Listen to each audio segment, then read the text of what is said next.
Hoje nós vamos ter o nosso companheiro Carlos Campetti. O Carlos é um membro ativo da Federação Espírita Brasileira. Vai nos brindar hoje com uma palestra sobre a fé, né? A fé religiosa, condição de fé inabalável. Então, com a palavra, nosso companheiro. Nós buscamos aqui que os benfeitores amigos nos possam inspirar, não apenas as palavras, mas principalmente o entendimento sobre o tema que está no Evangelho segundo o Espiritismo, capítulo 19. Nós vamos examinar os itens 6 e 7 desse capítulo 19, que tem por título A Fé Religiosa, Condição da Fé Inabalável. Allan Kardec, com a sua sabedoria, ele desenvolve os temas de uma forma muito objetiva, muito clara e, ao mesmo tempo, profunda, nos dando a condição, ao mesmo tempo, de, na simplicidade com que a lei divina se apresenta para nós, podemos entender, se temos boa vontade, a proposta do nosso Criador em relação a nós mesmos. Allan Kardec, ele comenta que, do ponto de vista religioso, a fé consiste na crença em dogmas especiais. Toda religião, ela é constituída normalmente por diferentes dogmas. Alguns deles são coincidentes entre algumas religiões. Mas, às vezes, as religiões brigam justamente por causa desses dogmas. Porque todas essas religiões têm os seus artigos de fé, nas quais elas se baseiam todo o ensinamento que oferece para os seus fiéis. Mas Kardec, ele comenta que, sob esse aspecto que ele está examinando aqui da fé religiosa, a fé ela pode ser raciocinada ou cega. E ele vai comentar primeiro sobre a fé cega. A fé cega não examina nada. Ela é aceita sem verificação pelos fiéis. Portanto, se ela for verdadeira, ótimo. Se ela não for, ela for falsa, também é aceita do mesmo jeito, porque não há questionamento. Agora, o que acontece é que, quando a fé cega ela está equivocada, a cada passo ela se choca com a evidência da razão, da lógica, de um pensamento baseado na razão, no raciocínio. Então, quando essa fé cega ela é levada ao excesso, ela gera o fanatismo. Então, assentada no erro, ela mais cedo ou mais tarde vai desmoronar esse tipo de fé. Ela não se sustenta ao longo do tempo, ela não resiste ao progresso, à evolução do pensamento, ao avanço da ciência. Então, Kardec depois examina, ainda nesse item 6 do capítulo 19, o que significa a fé raciocinada. A fé raciocinada, ela se baseia na verdade. E aí nós encontramos um grande desafio, né? Já poderíamos perguntar, o que é a verdade? Como Pilatos perguntou para Jesus, né? E muitas vezes nós chegamos à conclusão de que a verdade é relativa.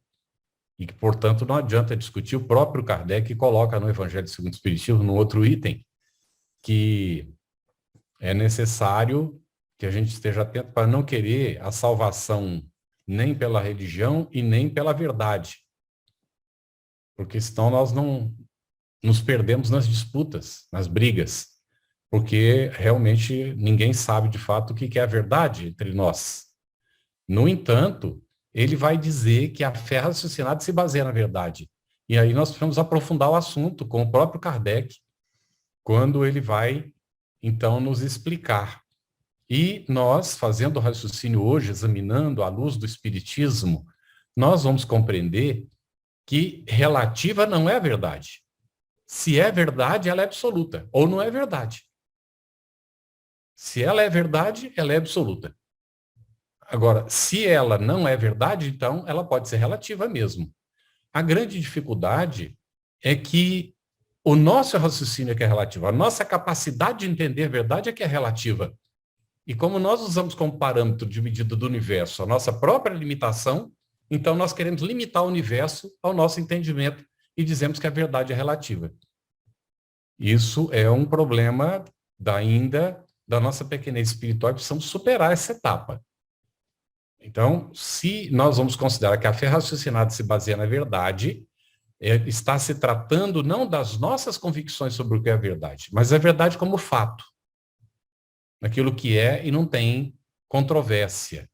Por isso que quando há a pergunta de Pilatos a Jesus, nós ficamos sem saber de fato se Jesus não respondeu ou se Pilatos não esperou a resposta. Vamos examinar as duas hipóteses. Jesus não respondeu por causa da condição limitada de Pilatos, que não tinha condições de entender. Ele veio para dar testemunho da verdade para aqueles que eram da verdade. Ele coloca assim.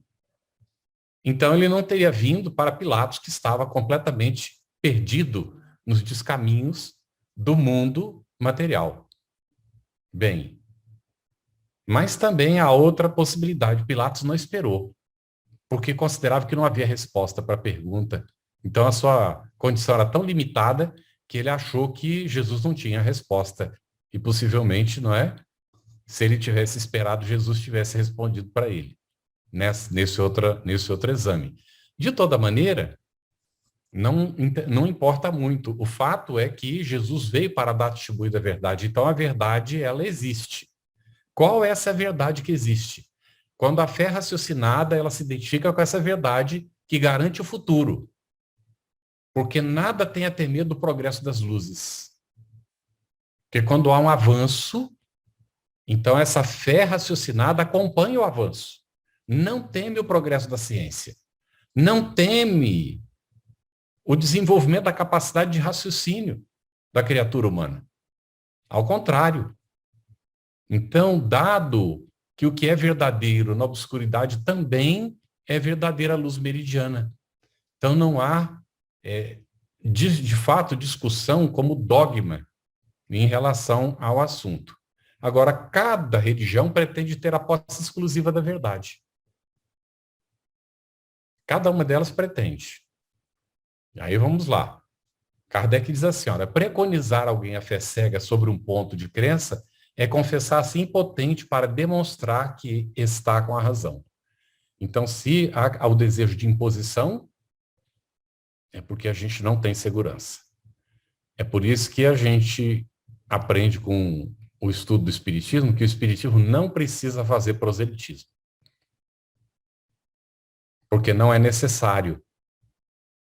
A religião que depende de convencer os outros para a sua sustentação e sobrevivência, ela não tem segurança nos seus próprios pontos de fé. Não confia nos seus próprios dogmas. A religião que entendeu que é preciso ir para a praça, gritar para convencer os outros para aceitar os seus pontos, ela não está convencida. Ela precisa de fazer número para garantir a segurança dos fiéis.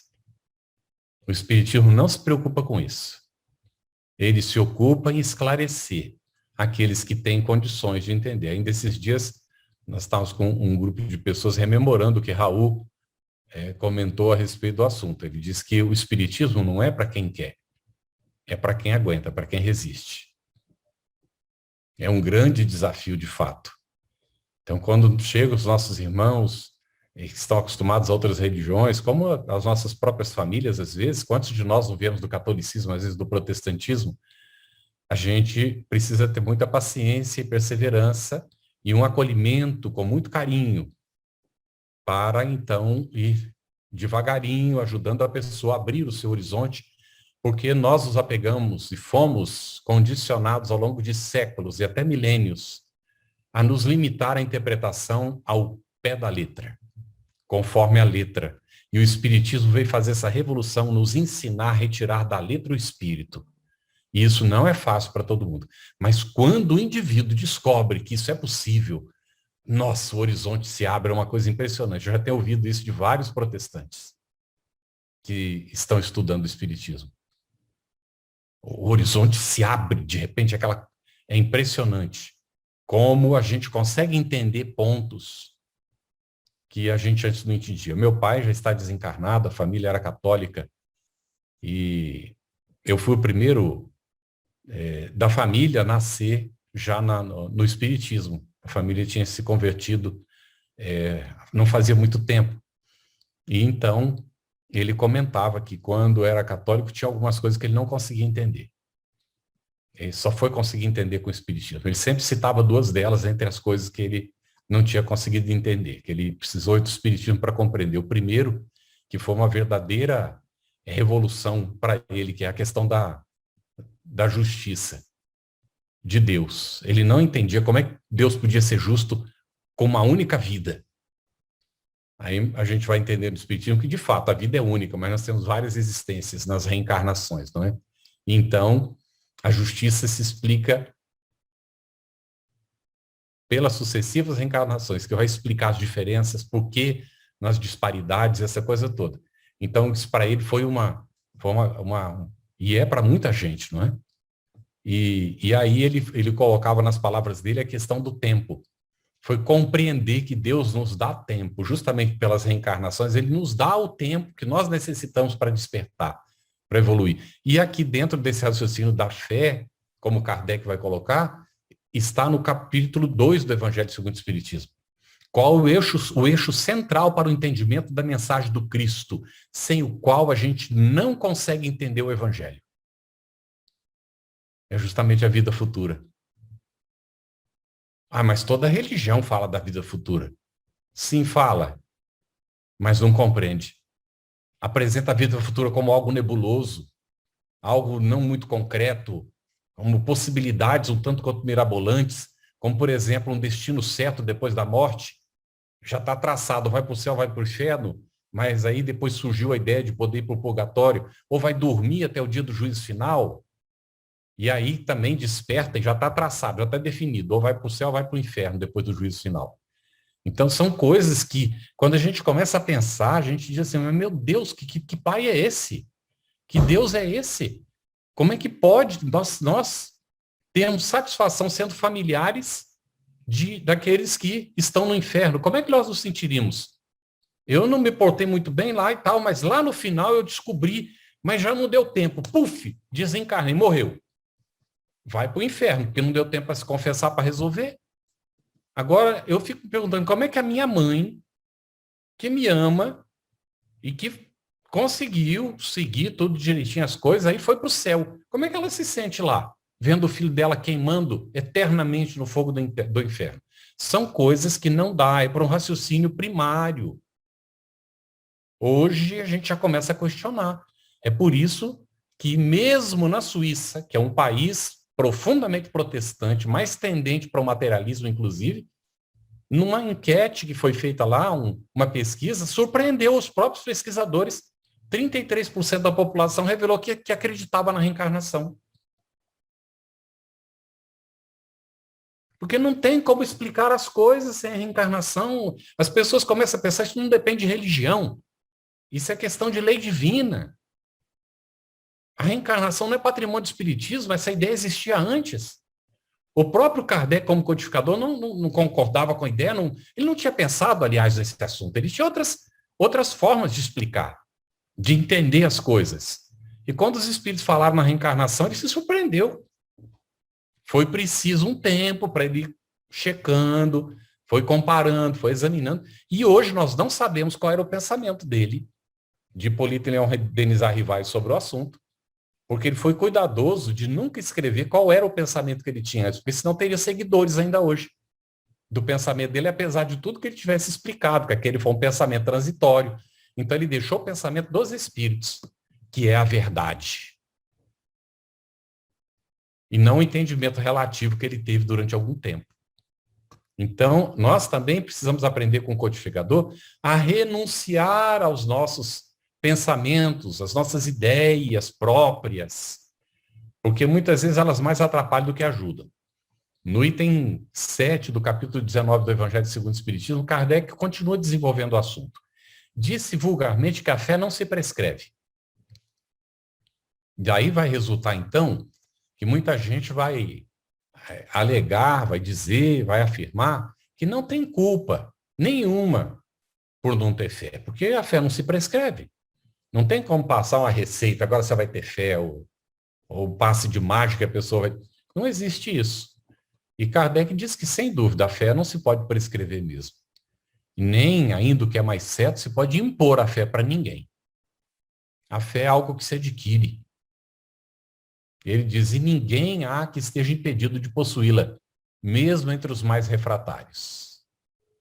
Então, todo mundo pode desenvolver a fé. É algo que se adquire, não é algo dado, não é algo que Deus colocou para uns e não deu para outros, como se fosse uma espécie de privilégio que ia garantir, inclusive, a salvação por graça divina. A fé é algo que o indivíduo conquista nos próprios embates da vida. E a fé é impressionante. Quando a gente lê o Novo Testamento, com o olhar de espírita, com o entendimento do espiritismo, retirando da letra o espírito, nós vamos ver que fé não é simplesmente sinônimo de crença. Vai muito mais além. Nós vamos só citar aqui rapidamente. Há momentos em que Jesus ele fala para o indivíduo, a tua fé te salvou. E ali, em certa situação, poderia ser realmente a confiança do indivíduo, a fé do indivíduo como confiança. No outro momento, como crença. Ele acreditou que podia ser salvo pelo Cristo e foi naquela circunstância. Mas há uma passagem que nos deixa pensando muito. É daquele centurião romano que tem um servo que está enfermo. E tem dois registros, né? Um que ele vai ao encontro de Jesus e o outro que ele manda alguém ao encontro de Jesus para pedir auxílio ao servo.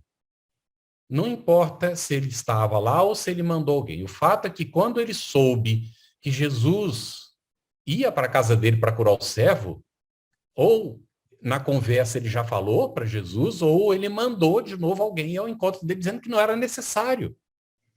Me parece mais foi um diálogo mesmo que ele teve com Jesus, sabe? Parece mais verossímil, mas vamos lá. Vamos dizer que ele teve o diálogo com Jesus e Jesus então manifestou, vamos para lá. E ele diz então, mas Senhor, isso não é necessário, porque assim como eu tenho aqueles que eu ordeno, eles cumprem minhas ordens, tu também tens os teus, a quem ordenas e eles fazem. Então, naquele mesmo momento, Jesus disse assim, nem mesmo Israel eu vi tamanha fé. Essa fé aqui não é simplesmente sinônimo de crença, é sinônimo de conhecimento. Aquele centurião sabia que Jesus tinha espíritos às suas ordens.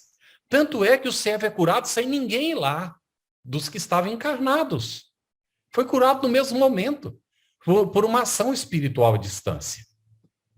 Nos leva a pensar que Jesus ali usou a fé como sinônimo de conhecimento, além de fidelidade, que é o outro aspecto da fé também. Fidelidade aos princípios divinos, fidelidade ao conhecimento já adquirido, fidelidade ao compromisso assumido. E a fé como aquela certeza da possibilidade da realização, que o indivíduo tem não apenas pelo apoio externo, mas também pela própria capacidade de realização que se desenvolve com o exercício. Então, aqui Kardec vai dizer assim, ele diz, falamos das verdades espirituais básicas e não de tal ou qual crença particular. Então, vamos lá. Ele está se referindo o que ele chama de verdade. As verdades espirituais básicas. Quais são as verdades espirituais básicas? Que, afinal de contas, também fazem parte da maior parte das religiões. Primeira delas, a crença em Deus. Deus existe. Eu tive um colega de trabalho que um dia chegou em mim, era muito sensualista, muito dedicado aos prazeres da carne, tinha muitas dificuldades nesse campo. Ele chegou e disse assim para mim, não dá para ler esse livro dos espíritos, coisa nenhuma, não. Eu até tive a boa vontade, olha como eu tive boa vontade. Ó. Eu peguei e comecei a ler lá na introdução, logo diz que para ler esse livro precisa crer em Deus. Eu não creio em Deus, então não vou ler esse livro, coisa nenhuma. Aí, com o tempo, eu fui chegando à conclusão que existem dois tipos de ignorância. A ignorância, de fato, de não conhecer, não saber. A pessoa não sabe porque ainda não teve oportunidade, está no princípio do seu desenvolvimento, ainda não travou contato com a situação que lhe favorecesse adquirir o conhecimento. Mas tem outro tipo de ignorância, a ignorância voluntária, do indivíduo que pode, ele tem condições, mas ele não quer. Ele prefere escolher o outro caminho. Então, essa é a ignorância voluntária, é a ignorância daquele sujeito que era muito rico, tem aquele monte de coisas e faz uma colheita maravilhosa. Então, agora, o que ele vai fazer? Ele fica cogitando lá com ele. E resolve destruir todos os celeiros, construir outros maiores, botar tudo dentro. Esse indivíduo tinha a possibilidade de conhecer, de saber, de se aprofundar, mas ele não quis, não. Ele queria acumular bens mesmo. Aí vem a voz, né? Lá diz a voz de Deus no texto, a voz da própria consciência, onde está inserida a lei divina. Diz assim, insensato que és nesta noite mesmo tomar-te-ão a alma. Qual noite? Na noite da ignorância voluntária que ele tinha mergulhado. Tomar-te-ão a alma significa vai desencarnar. O que é a alma? É o espírito encarnado. Nesta mesma noite de ignorância que escolheste estar, vais desencarnar. Para que vai servir tudo isso aí que acumulaste? Porque a alma não leva a nada disso. Quando há desencarnação, o espírito volta para a realidade espiritual e o que está no campo material, que era de usufruto da alma, o espírito encarnado, fica. Então, Kardec está falando das verdades espirituais básicas. Existência de Deus, a existência do espírito, a comunicabilidade dos espíritos para conosco, que tem gente que até hoje diz assim, mas ninguém voltou para falar nada. Isso não é ignorância voluntária nos dias de hoje? Tremenda ignorância voluntária. Afirmar que os espíritos não voltaram, que ninguém voltou para dizer com tanta informação que chegou do outro lado para nós, informações que inclusive compõem o Novo Testamento e até parte do Antigo. Então, é dessas verdades básicas que Kardec está falando espirituais e que as pessoas resistem muitas vezes. Então, não é a fé que compete procurar as pessoas. É as pessoas que precisam ao encontro da fé, fazer o seu esforço. Então, é muito interessante que, às vezes, até a gente tem familiar que diz, né? Minha mulher, ela diz assim, eu não tenho fé. Mas dá evidências de fé em vários momentos. Na relação, nas tomadas de decisões da vida. Então, às vezes, a gente vai desenvolvendo aquilo, no raciocínio a gente pensa que não tem. Mas nas ações, quando as ações vão sendo compatíveis com um compromisso assumido com o bem, então a gente vai cada vez mais desenvolvendo essa capacidade, que a fé também é uma capacidade. E se nós a buscarmos sinceramente, nós não deixaremos de encontrá-la, diz Allan Kardec. Bom, aí ele vai dizer, ó, tem depois como certo que os que dizem nada de melhor desejamos do que crer, mas não podemos. Eles apenas falam isso, ó, de lábio, da boca para fora, mas não do seu próprio íntimo. Porquanto, quando eles dizem isso, eles tapam os próprios ouvidos para não ouvir a própria voz dizendo, que isso é uma mentira, é um engano. É uma tentativa de eludir a responsabilidade. Aí ele diz assim, as provas, no entanto, chovem-lhes ao derredor. Estão aí abundantes em torno da gente. Por que é que as pessoas fogem de observar essas provas? Aí Kardec vai examinar as várias situações. Da parte de alguns é descaso. A pessoa não quer saber mesmo, não quer se comprometer. Vejam lá, estou eu andando num shopping há anos isso. Encontro uma pessoa que eu tinha conhecido na Federação Espírita Brasileira. Aí começamos a conversar um pouco no shopping, não era tempo de pandemia, nem nada disso, muitos anos atrás, né? E lá pelas tantas eu perguntei para ele, onde é que você está frequentando? Aí ele disse, você frequentando o quê? Eu falei, o Centro Espírita? Ele disse, não, rapaz, não, já deixei isso faz tempo, depois lá da febre, eu nunca mais, cara. Deus me livre, comecei a ler esses livros, é muita exigência, cara. Não dá, não. Que isso? A gente tem que viver a vida, rapaz. Você está nisso ainda? Então, da parte de alguns é descaso. Não quer, não deseja. Está acomodado. Então, vai ficar ali, não é? Da de outros é temor, medo de ter que mudar de hábitos. Esse aqui também, ele tinha medo de mudar de hábitos, não é? Que isso, é exigência demais. Então, É por isso que Raul diz que o espiritismo não é para quem quer, não é para quem realmente está disposto a enfrentar os desafios, é para quem pode, porque senão a coisa não acontece. Então, da parte da maioria, na verdade, há orgulho, diz Kardec. Negam a reconhecer a existência de uma força superior, porque eles teriam que se curvar diante dessa força superior, teriam que admitir que existe uma lei para ser obedecida, que é preciso realmente observar que se existe esse ser superior, então ele nos criou a todos, então todos somos irmãos. Isso tem consequências. O egoísmo é uma das primeiras coisas que a gente vai precisar combater, porque não combina com a existência de Deus e a criação toda feita por ele, sendo nós todos irmãos uns dos outros, cultivar o egoísmo. A não ser que a gente seja também, ainda que espírita, entregue ao descaso, ao descuido. Somos espíritas, mas de rótulo. Será que existe espírita não praticante? Vamos pensar se existe espírita não praticante. Lá na classificação de Kardec nós não encontramos, não. Ele diz que tem os espíritas imperfeitos, não é? Mas o não praticante, não. Então não existe. O espírita ou é espírita ou ele não é espírita. E na definição de Kardec, o verdadeiro espírita é aquele que está fazendo a sua transformação moral e lutando para dominar as suas más inclinações. Então, em certas pessoas, a fé parece, de algum modo, inata. Parece que já nasceu com o indivíduo. É uma centelha, às vezes, que pronto, já desabrocha, já desenvolve essa fé, que parece estar ali naquela, como algo latente. Essa facilidade de assimilar as verdades espirituais é um sinal evidente de anterior progresso. Já é uma aquisição feita ao longo do tempo. Já creram, mas principalmente compreenderam. Então já há uma compreensão. Então, quando vem para a reencarnação, há uma espécie de intuição daquilo que já foi adquirido, que está incorporado. É uma educação já realizada. E é por isso que parece que essa fé é inata. Na verdade, foi adquirida antes.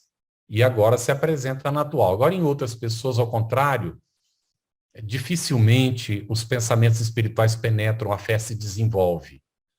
É por isso que é mais fácil aceitar a fé cega. É um sinal de que, também não menos evidente, de naturezas retardatárias ou acomodadas, digamos assim, não é? Tem tudo para aprender ainda. Estão com a educação por ser feita. Não está falando aqui da educação ilustrativa dos livros, de frequentar a universidade, de ser PhD, não é nada disso. Está falando da educação moral mesmo, que é aquela que ele examina, Kardec, com muito cuidado, questões 865 do Livro dos Espíritos, 917 do Livro dos Espíritos. Então, esses indivíduos têm tudo por aprender ainda. Agora, esse aprendizado, a adquisição dessa fé, desse conhecimento, vai se dar. Se não se der nessa existência, vai se dar em outra, diz Kardec. Porque nós vamos despertar algum dia. Não há dúvida de que nós despertaremos. Aí ele faz um comentário interessante. A resistência do incrédulo, olha aqui que interessante. Devemos convir. Muitas vezes provém menos dele do que da maneira por que ele apresentam as coisas. Então, é por isso que nós comentamos, que nós somos condicionados, às vezes, por séculos, a depender do cura, do padre, né, do pastor, a depender do líder da religião, a depender da própria religião, a ficar dependente de um local para ir, que no caso é uma igreja, um templo. Nós somos condicionados a essa dependência. Tanto é que gerou em nós um processo chamado culpa ao longo do tempo, que nós não temos como resolver, a não ser que alguém nos ajude. Porque a gente entra no processo de culpa e entra num processo de autopunição, de autocomiseração. Emmanuel examina isso com uma propriedade na lição 90 de Caminho, Verdade e Vida. Se chama varonilmente. Entramos, então, num estado de perda de tempo.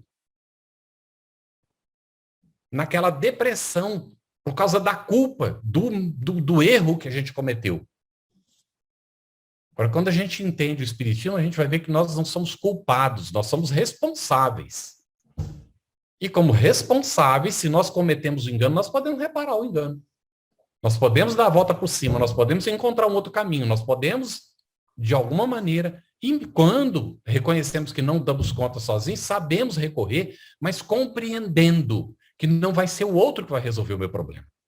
É por isso que não cabe, o espírita precisa raciocinar. Não cabe substituir a igreja pelo centro espírita. Não cabe. Porque o centro espírita não é a substituição da igreja como a gente está acostumado, ou do templo.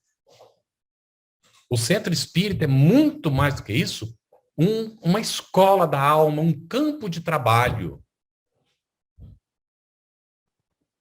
Então, nós vamos ver que não cabe ao espírita substituir o padre ou o pastor pelo médium principal, pelo palestrante.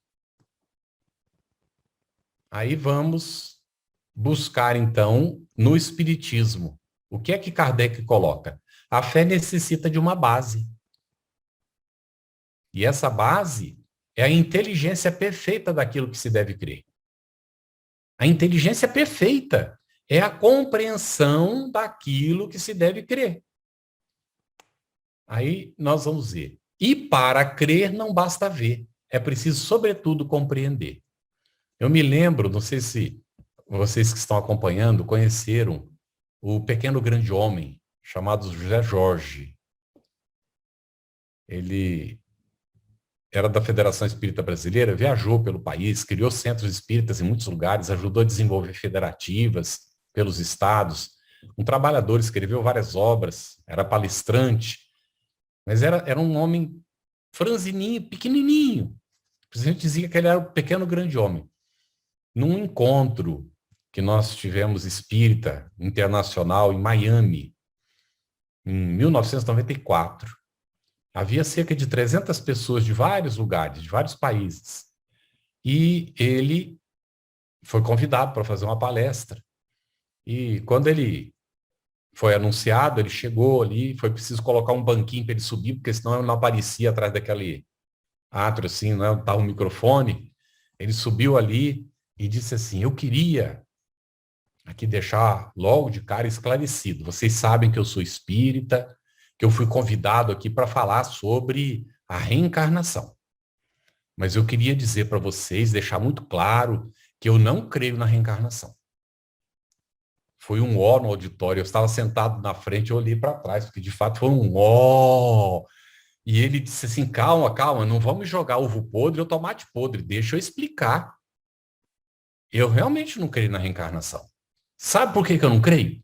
Porque eu sei que ela existe. E quando a gente sabe, a gente não precisa crer mais, a gente já sabe. Então é aquela convicção. Essa é a fé. Essa é a fé. Que aqui estamos nos referindo para a gente entender de maneira concreta. É a compreensão mesmo. Então Kardec vai dizer: a fé cega já não é deste século. Ele estava falando do século XIX, nós estamos no XXI. Será que a fé ainda é desses tempos? Quando a Terra, essa fé cega ainda é dos tempos, quando nós estamos adentrando a regeneração? Não cabe, cabe. No entanto, ainda tem muita gente apegada a isso. E alguns afirmam que os espíritas, nós somos muito orgulhosos, porque nós achamos que nós vamos nos salvar nós mesmos. Olha o raciocínio. E, de fato, se a gente achasse que a gente fosse salvar a gente mesmo, nós seríamos orgulhosos. Mas nós sabemos que a condição da salvação não é eu me salvar. É eu me integrar no processo da lei divina. Por que que o Criador me criou? Para servir dentro da obra da criação divina. Então, a condição de salvação é servir. É por isso que Kardec coloca: fora da caridade não há salvação. Então, a fé cega não é compatível, porque nos leva a fazer raciocínios tortos, interpretar e nos colocar numa posição como se fosse melhor do que os outros pela crença que nós temos. Quando Kardec, recebendo a orientação dos espíritos, vai deixar claro que a verdadeira hierarquia na realidade espiritual é a intelecto-moral. É o desenvolvimento do conhecimento aplicado na prática da vida que leva o indivíduo a se desenvolver. E aí ser chamado por aqueles que ficamos lá na ignorância de santos. Quando essa é a condição que todos estão desafiados a alcançar, pelo esforço próprio. Então, Kardec diz que, naquele tempo, do século XIX, a fé cega era a que produzia o maior número de incrédulos. Continua ainda hoje produzindo incrédulos, a fé cega? Examine entre os seus companheiros de trabalho, pessoas conhecidas, às vezes até familiares. Veja se não existe a descrença, a incredulidade no próprio altar, muitas vezes. Veja se tem gente que está apoiada justamente nessa situação, acomodada na fé cega, porque não quer fazer o esforço da transformação. E se isso não é uma incredulidade disfarçada. E aí vamos. Porque ele diz assim, ela pretende impor-se exigindo a abdicação de uma das mais preciosas prerrogativas do homem, o raciocínio e o seu livre-arbítrio. A fé cega quer se impor. É principalmente contra essa fé que se levanta o incrédulo. A pessoa que, quando ela começa a não raciocinar, ela não pode aceitar esse Deus tão vingativo, tão rancoroso. Não pode aceitar, muitas vezes, que precisa, para chegar ao céu, aceitar imposições de dogmas que a pessoa não compreende. Não pode aceitar, inclusive. Então, é dela que se pode, com verdade, dizer que não se prescreve. Não se prescreve mesmo esse tipo de fé, porque não tem como as pessoas aceitarem isso. Não admitindo provas, ela deixa no espírito alguma coisa de vago, que dá nascimento à dúvida, à incerteza, à insegurança. Já a fé raciocinada, nos diz Kardec, por se apoiar nos fatos e na lógica, nenhuma obscuridade ela deixa. A criatura, então, crê porque tem certeza. Oxa, olha só, a crença ligada à certeza, à convicção. E ninguém tem certeza senão quando compreendeu. Eis porque não se dobra. Esse tipo de fé não se dobra, é uma fé firme, que não precisa fazer imposição nem disputa com ninguém, com nada. A convicção é a própria fortaleza desse tipo de fé. Mas também esse tipo de fé, ela não é vaidosa. Ela não tem preocupação de forma nenhuma de figurar como melhor do que os outros. É uma fé discreta e ativa. É por isso que Kardec, então, vai registrar com a informação dos espíritos superiores. Fé inabalável só é a que pode encarar de frente a razão em todas as épocas da humanidade. Fé inabalável só é aquela que pode encarar a razão de frente em todas as épocas da humanidade. Não teme, portanto, o avanço, não teme de maneira nenhuma o desenvolvimento do pensamento, do raciocínio, da própria ciência. E nós, então, vamos observar que o codificador, no exame que ele faz do ensinamento dos espíritos, porque isso é comentário, eu fui inclusive abrir o Evangelho de novo para confirmar, nesses itens são comentários de Allan Kardec. Se você vai lá, A Fé Transporta Montanhas é o título do capítulo, e é o capítulo 19, nós vamos ver como Kardec examina essa questão da fé com tanta propriedade. E nos itens 6 e 7, que a gente está examinando aqui, nós encontramos, então, essa questão da fé religiosa, condição da fé inabalável. E Kardec é quem faz esse registro, então. A fé inabalável só é a que pode encarar de frente a razão em todas as épocas da humanidade. E aí vai concluir o pensamento, o nosso codificador. É a esse resultado que conduz o Espiritismo. Pelo que triunfa da incredulidade, sempre que não encontra oposição sistemática e interessada. Porque quando há o pensamento sistemático, não é? O pensamento de sistema, que é o que sustenta a maior parte das religiões dogmáticas, e há o interesse por detrás. Então, quando a gente encontra essa oposição sistemática e o interesse, fica muito difícil. E olha que lá no Novo Testamento nós encontramos vários registros disso, Paulo, Pedro, que enfrentaram o interesse da época, as dificuldades. E quando se depara aquele indivíduo que está na propagação do bem, o interesse ou uma oposição sistemática, não adianta ficar malhando em ferro frio, como diz o pensamento popular.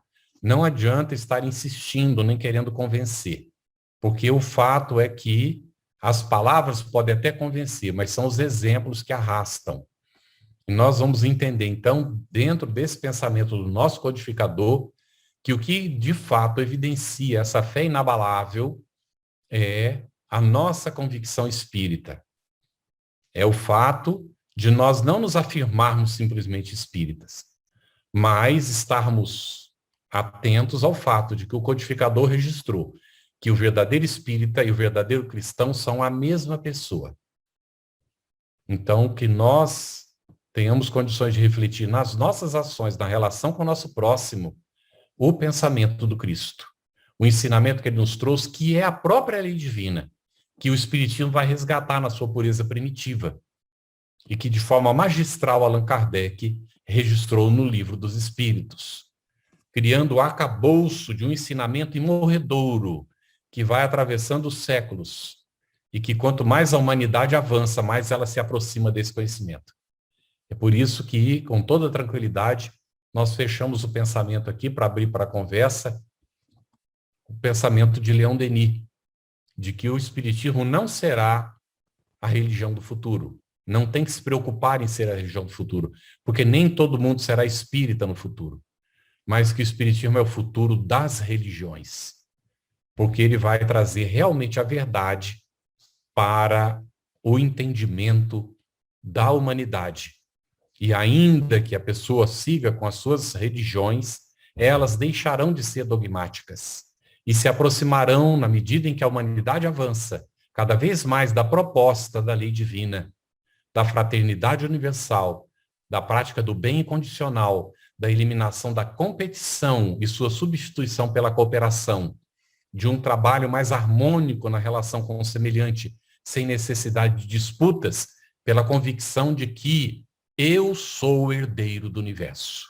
Mas a convicção também é a certeza de que todos os meus irmãos também são herdeiros do universo. E de que o universo dá para todo mundo. Portanto, ninguém precisa disputar nada com o seu semelhante. Bem colocado, né, esse assunto que é básico, né, que eu acho que é o fundamento nosso, nossa religião, e que nosso Kardec trouxe com tanta propriedade essa fé raciocinada. Estou vendo que o Zé Luiz já quer fazer uma consideração aí, né, Zé? Fica à vontade. Primeiramente, eu quero agradecer não a você, mas a Jesus e a Eurípides por nos abençoar com a sua presença entre nós na noite de hoje. Essa leveza, esse cuidado em transmitir esse recado para nós de maneira tão eficiente. Eu queria então que você me fizesse a gentileza de traçar paralelos entre a fé, religiosidade e conhecimento. Muito bom, é excelente. E a pergunta é desafiadora. Nós vamos lembrar que foi Kardec que levantou esse pensamento com os espíritos. De onde viria essa convicção inata das criaturas, não é? Os mais simples seres têm essa espécie de convicção sobre um poder superior. Então a resposta é simples, porque isso é a realidade. E o indivíduo já traz isso em si, não é? Porque foi obra desse poder superior. E nós vamos nos lembrar também que na questão 621 é colocado que a lei divina está inserida na nossa consciência. Exatamente. Então, por que é que se desenvolve com o tempo? Porque a nossa consciência, está lá a lei, mas a nossa consciência se desenvolve à medida em que nós vamos evoluindo. E na medida em que vamos evoluindo, a consciência vai se desenvolvendo, nós vamos nos dando cada vez mais conta da lei divina. Então, aí a gente vai lá para Sócrates, na maiêutica socrática. Retirar o conhecimento de dentro. Na verdade, é a atualização, é a espécie do despertar daquilo que em germe já está ali dentro de nós. E o que vai acontecer com o tempo é que a gente sai daquele período de inconsciência lá atrás, onde não há responsabilidade, conforme é explicado para a gente ali nas questões que trata do reino animal, no livro dos espíritos, que vai chegar até as questões 607, 610 ali. Kardec vai explicar onde é que começa, ele faz a pergunta, onde começa esse período, né? Onde a criatura realiza esse período, e essa evolução. E os espíritos respondem, um período que podeis chamar de pré-humanidade, ou aqui chamar de pré-humanidade. Então, o princípio espiritual está em desenvolvimento, vai adquirindo a responsabilidade na medida em que a consciência vai despertando, vai se desenvolvendo. Seria a razão. A razão surge, o livre-arbítrio se desenvolve e a responsabilidade é consentânea, não é? Ela é consequência. E aí, o que é que vai acontecer conosco? Dentro dos nossos processos, muitas vezes, diante das forças naturais que a gente não compreende, nós criamos certos temores. A gente tem aquela fé, aquela coisa que é inata lá, mas nós temos o medo. E a gente quer eliminar o medo muitas vezes. Então passamos a fazer uma adoração daquilo que a gente teme, como uma espécie de pacto para que aquilo que a gente teme não nos cause transtorno. O que já é um desvio dentro do processo, já é um afastamento da proposta original. Né?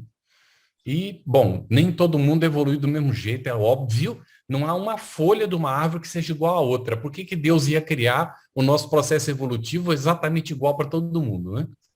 Então, cada um segue caminhos que vai traçando e trilhando para si mesmo. Não é? O processo, então, não é igual para todo mundo, lógico. Mas vai chegar um momento em que nós vamos sentir essa necessidade da relação com esse poder que a gente não entende ainda, que a gente não compreende bem, mas que a gente reconhece que existe.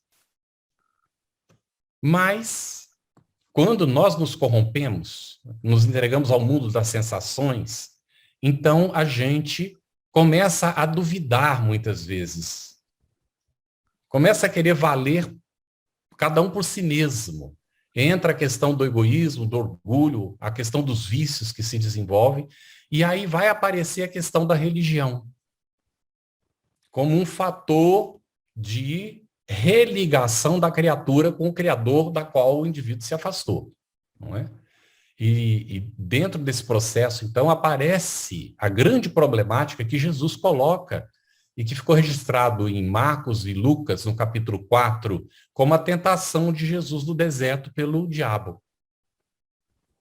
Algo que nunca, à luz do Espiritismo, teria acontecido, porque não havia concupiscência em Jesus. Quando ele veio estar junto de nós, ele já era, como na própria expressão que ele coloca. Hoje nós sabemos, né, pela expressão de Emmanuel e outros espíritos, já na época da codificação, que Jesus é o canal cósmico da formação da Terra. Então, ele era espírito puríssimo quando esteve junto de nós. Não havia como tentar. Então, aquilo é uma parábola que ele narra, em particular para os discípulos, antes de fazer o Sermão da Montanha para toda a humanidade, numa outra linguagem, tratando da mesma coisa, mas numa outra linguagem mais acessível ao povo. Para os discípulos, ele foi dizer, olha, vocês precisam entender como é que é o processo evolutivo da criatura. O que aconteceu comigo e o que acontece com vocês. E aí narrou a parábola das diversas etapas evolutivas. E nós passamos, então, pelos desafios. As tentações são os desafios. E o desafio que nós estamos nos referindo aqui, que a gente quer falar, é a questão de quando o espírito leva a criatura para o pináculo do templo. E recomenda a ele, tu és filho de Deus, atira-te daí, porque os anjos vêm te servir, vão te amparar, não é? E aí a resposta é que não tentarás o Senhor teu Deus. Como é que nós tentamos o Senhor nosso Deus? criando a religião conforme o nosso talante e nos colocando no mundo como intermediários entre o Criador e as outras criaturas. Sim. Aí aparece a tal da religião como a gente conhece até hoje. E que vem o Espiritismo para resgatar até isso. Quando Kardec vai colocar que o que de fato tem que prevalecer é o sentimento de religiosidade nas relações com o próximo, porque a religião tem que ser o laço de união entre os irmãos filhos do mesmo Pai. No reconhecimento de que há o Criador e de que nós estamos a serviço da lei criada por esse ser. Se a gente pode colocar dessa forma, como o nosso Criador, não é? Então, a gente faria a relação entre, não é, a questão, são os 3 pontos que você colocou. Poderia repetir, por gentileza, José Luiz? Os 3 pontos fé, da correlação.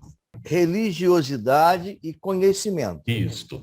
Então, a questão da fé, e aí Jesus insistiu nisso muito, porque é um ponto fundamental, crucial, porque a fé está vinculada, especialmente essa fidelidade à lei que está na consciência e à confiança que precisa ser desenvolvida de que nós somos capazes de viver conforme essa lei.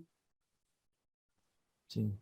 Então, por que está ligado com o conhecimento? Porque na medida em que a consciência vai despertando, nós vamos conhecendo mais e nós vamos superando a necessidade da religião tradicional, do representante entre nós e o Criador, e o codificador foi tão sábio. Você pega o Evangelho segundo o Espiritismo, é como um roteiro de evolução espiritual.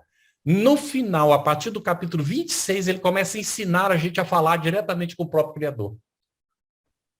Muito bom. Para eliminar a necessidade do intermediário. Muito bom. Obrigado, Carlos, mais uma vez. Deixe meus irmãos também interagir.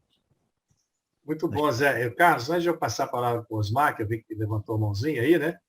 Eu só queria fazer uma consideração muito interessante, que me ocorreu agora. Muita gente questiona se o Espiritismo é uma religião. A doutrina espírita é uma religião. E você colocando isso aí, eu coloco mais ainda, talvez a religião talvez das mais, porque esse conhecimento que a gente tem dessa fé raciocinada, de que somos irmãos, filhos de Deus, nos leva a esse sentimento de religiosidade, que é o mais importante, não a religião extrínseca, mas esse sentimento de religiosidade que você acabou de falar. Então, com certeza, corroborando que a doutrina espírita nos leva, mais do que nunca, esse sentimento de religiosidade, né? Com Eu acho só para confirmar isso aí. Isso aí, Wilson, se você me permite, Wilson, é muito interessante, e o pessoal estranhou muito o momento, como o do Emmanuel disse que o Espiritismo é a religião. Aí, é isso aí. Aí ficou assim, nossa, meu Deus, mas isso não é... Nós estamos desprezando as outras? Não, porque só existe uma mesmo. As várias que nós criamos são todas tentativas de chegar a ela. E quem é que instituiu essa religião aqui junto de nós? A gente costumava, eu falava nas palestras, Jesus nunca instituiu religião nenhuma. Mas ele apresentou para nós uma religião, sim, na conversa com a mulher samaritana. Olha só, era uma samaritana, era mulher. Ele rompe 2 tabus naquele momento. Vai falar com uma mulher que nem era contada. Quando faz a multiplicação dos pães para 4.000, 5.000, eram homens, não é? Quantas mulheres e crianças comeram? Não contavam. E era uma samaritana, ele era judeu, vai falar com uma mulher samaritana, desconhecida? Ela mesma se defende, poxa. Como tu te atreves a pedir a mim água? Eu sendo samaritano e tu judeu, não é?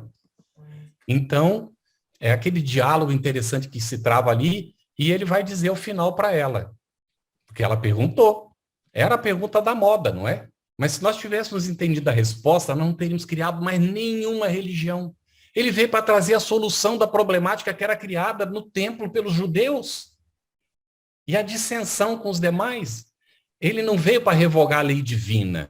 Ele veio para reformar justamente a lei civil dos homens, que é esse imbróglio todo, não é?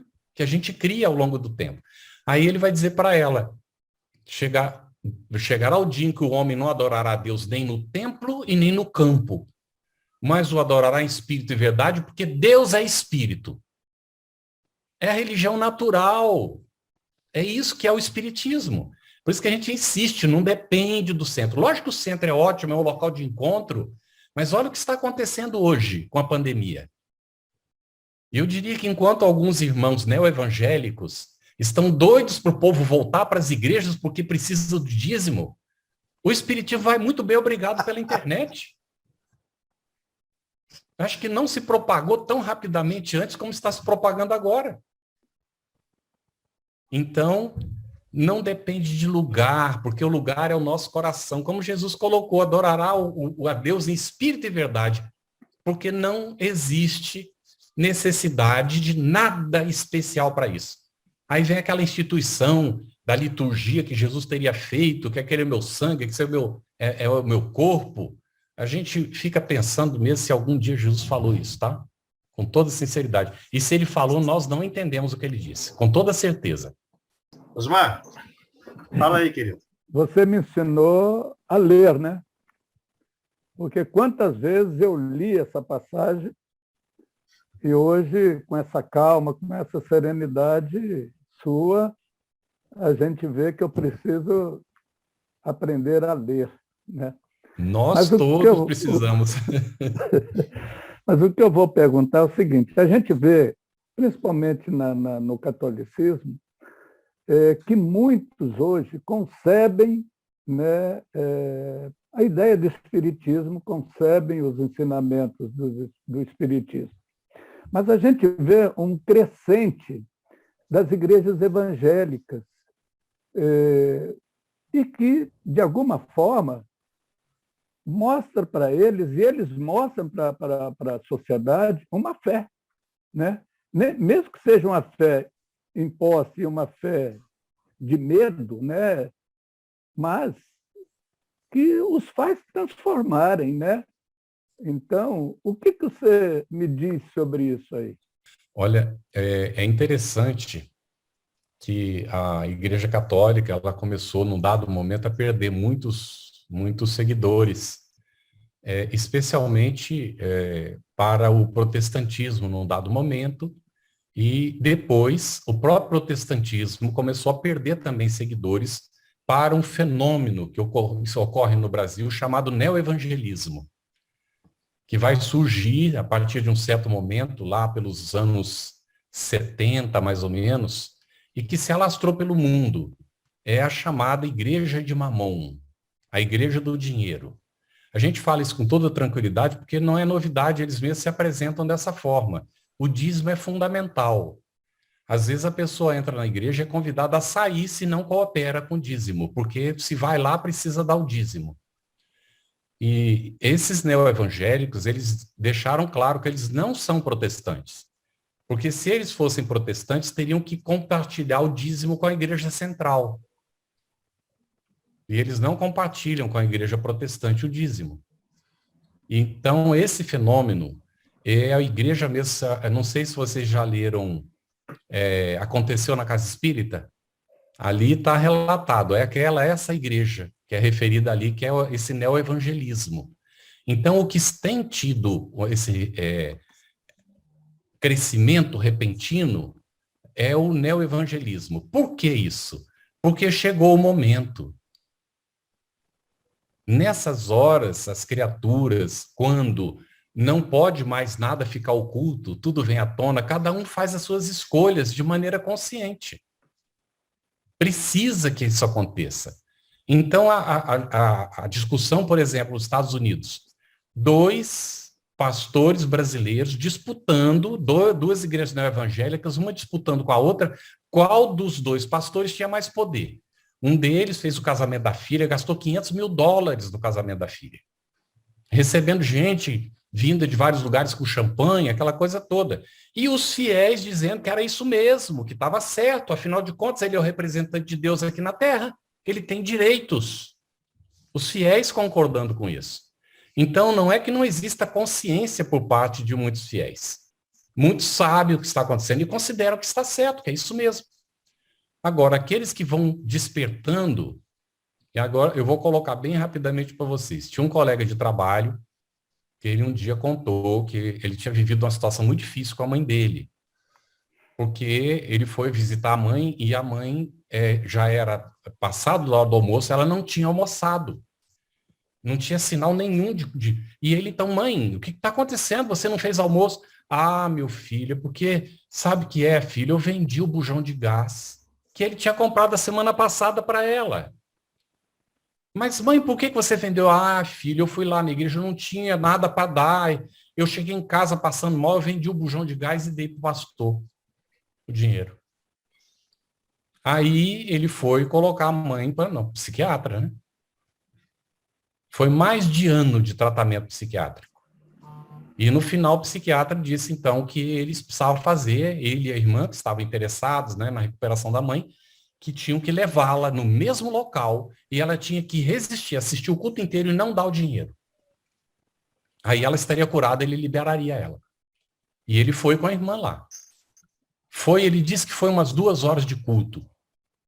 Ele disse que espaçadamente ele fez questão de acompanhar.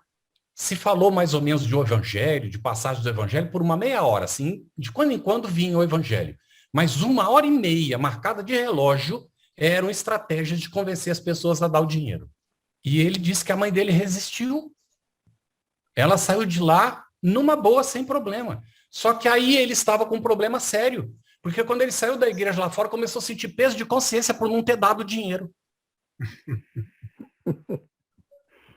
Olha como é a influência magnética que leva o indivíduo a tirar do bolso sem pensar para dar até o que é convencido de que aquilo é a condição para ele chegar no céu. Essa é a situação que nós estamos vivendo, porque chegaram os tempos, né, das escolhas de fato. E nós precisamos tratar do assunto. Quem estiver ouvindo sabe que a gente não está mentindo. Jesus também tentou esclarecer na época dele. Quem somos nós para nos comparar? Não estamos nos comparando a ele. Mas o Espiritismo nos ajuda a entender as coisas. Não estamos fazendo crítica. Quem somos nós para criticá-los? Mas nós temos o dever de esclarecer, de examinar o assunto e saber o que está acontecendo. E se tem algum irmão que é protestante, todo o respeito que nós temos, não estamos falando de protestantismo, estamos falando de neoevangelismo, que é uma coisa muito diferente, que às vezes mesmo os protestantes não sabem qual é a diferença entre uma coisa e outra. E ainda assim com muito respeito, porque os nossos irmãos têm direito de fazer o que eles estão fazendo, eles têm livre-arbítrio. E os outros têm direito de tirar tudo que tem até passar fome para dar o dinheiro para eles. Porque eles também têm livre-arbítrio para fazer isso. Agora, nós espíritas temos o dever de esclarecer que isso não é necessário e que isso não vai levar ninguém para o céu. Ok. Ô, Carlos, antes de passar para o Dilson aí, talvez seja a última pergunta, né? Faltam 3 minutinhos. Só queria fazer algumas coisas, algum comentário que foi feito aqui no bate-papo. O Gleison fez um comentário elogioso, falando que foi um ótimo estudo, e depois ele comenta que foi falado que não precisa acreditar em reencarnação, porque eu sei que existe. Essa foi uma reflexão bem similar que Jung falou em não precisa acreditar em Deus, porque eu sei que Deus existe. Tá ótimo. Eu tinha lido, inclusive, aqui, achei muito interessante. Eu não sabia que Jung tinha feito essa afirmativa, não é? Mas é interessantíssimo. Jung, ele teve a oportunidade de travar contato, né, com o fenômeno espiritual e, inclusive, comentou com Freud a respeito do assunto, né? E Freud disse a ele que se tivesse que levar isso em consideração agora, teria que refazer tudo que já tinha sido feito até então. E foi, então, aí quando Jung, né, se afasta do pensamento freudiano e vai trazer para a gente essa visão mais espiritualista, né, da psicologia. E olha que interessante, num tempo em que a psicologia, que é o estudo da psique, o estudo da alma, se afastava da própria alma, o espiritismo, como doutrina psicológica, nos trazia em profundidade o entendimento do que é a alma e de como é que nós precisamos nos relacionar com esse assunto, né? É isso mesmo. Ô, Dilson, faz aí a pergunta. O que você avalia esse momento difícil que vivenciamos? Esfriou a fé ou não? Ou diminuiu, aumentou? Como você vê isso? Olha, mais do que nunca a fé está aumentando. Mas essa fé raciocinada que Kardec nos coloca.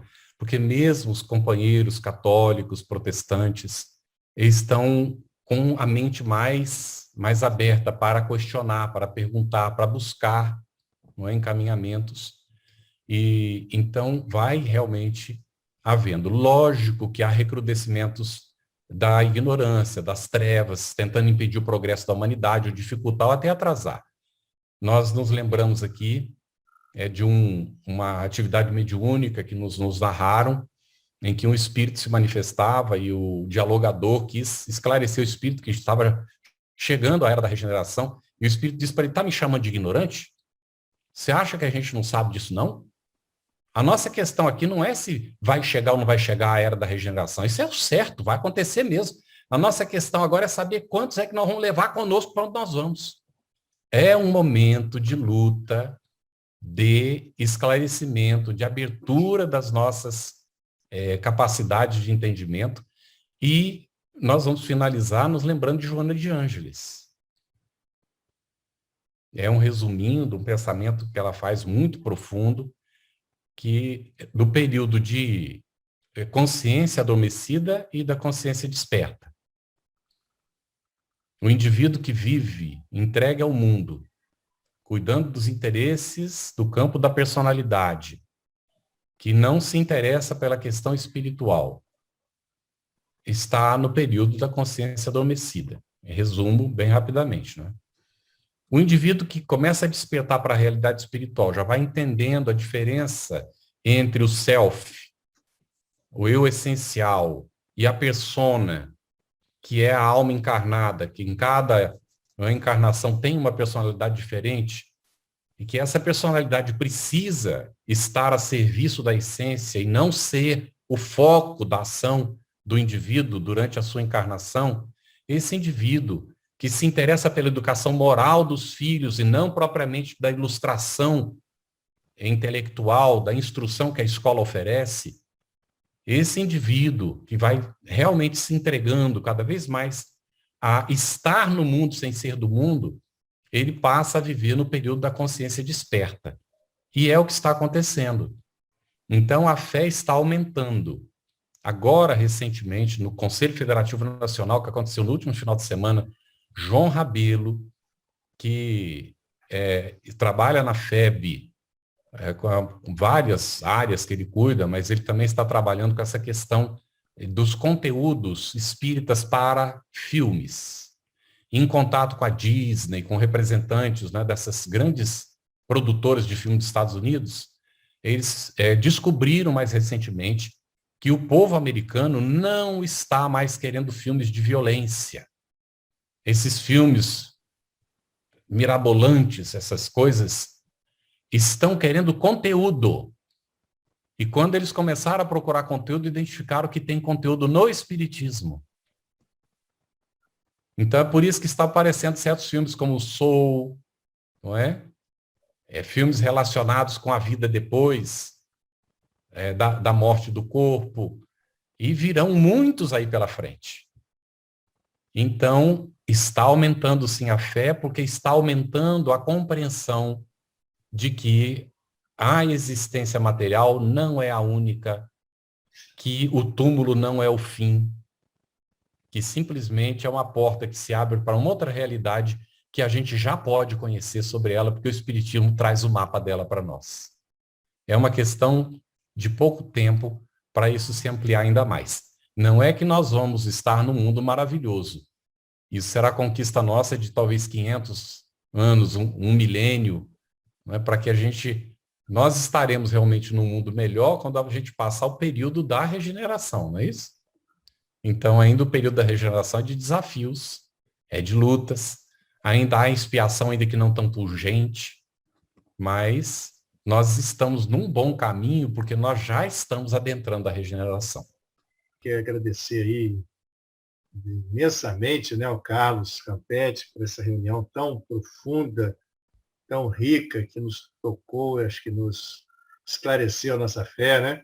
Acho que deixou a nossa fé mais convicta, né? Mais robusta com esses conhecimentos aí, esclarecimento. A gente, então, agradece e deixo ele à vontade para a segunda parte dos trabalhos de hoje, onde nós vamos convidar, então, ao nosso dirigente, doutor Zé Luiz, que vai fazer, então, as vibrações aos hospitais, às casas de repouso. É um momento de prece final de vibrações. Muito obrigado, Carlos. Então, eu agradeço muito a oportunidade de estar com vocês. Um grande abraço, viu? Tudo de bom. Abraço virtual, à distância, mas com muito carinho. Obrigado. Obrigado, Carlos. Boa noite. Obrigado por tudo. Boa noite. Um abraço a todos.